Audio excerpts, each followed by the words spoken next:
If you've ever made chicken cutlets and ended up with chicken that was dry and overcooked around the edges and undercooked and possibly pink, don't eat pink chicken, in the center, that's because your chicken wasn't a uniform thickness and it didn't cook evenly. So today's quick bite, I'm going to show you how to correct that. We're going to use a meat mallet, and you need a cutting board and some plastic wrap. If you don't have a meat mallet, don't worry about it. You can pound this with a heavy skillet or even a rolling pin. So that's fine. Now, the question is, how thick or thin should you flatten the protein? Well, the chicken is going to tell you. Aren't you? Yes, it's going to tell us. Because if you take your piece of chicken, you will notice that at the tip, that's the thinnest point. I can actually see light through it. You want to match that thickness. So you're just going to lay it between two pieces of plastic wrap. And the reason you cover it, you could do it with wax paper too, is because it might splatter a little bit, which I know is disgusting, but there you have it. Okay, now, you don't want to pummel the chicken. We're not assaulting the cutlets. We're just hammering out the thickness. You'll notice I'm not, just let the weight of the mallet do the work.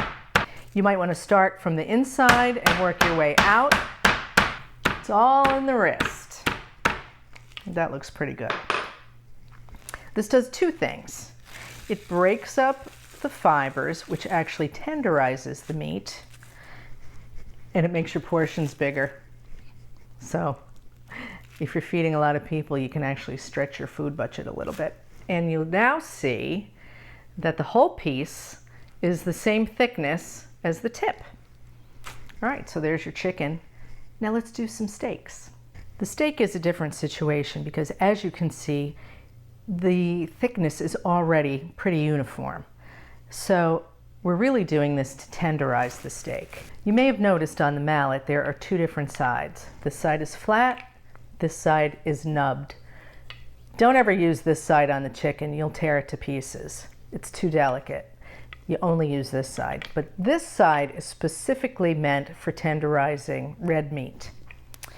And we're going to very gently just work it a little bit.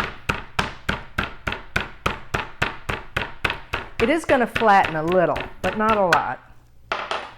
Flip it over, do the other side.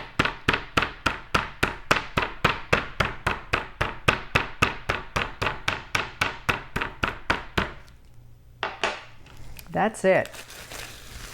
Now, it's nice and tender. It's ready to take a little swim in some marinade and get thrown on the grill. And that is your lesson in flattening your protein and tenderizing your steak. Enjoy.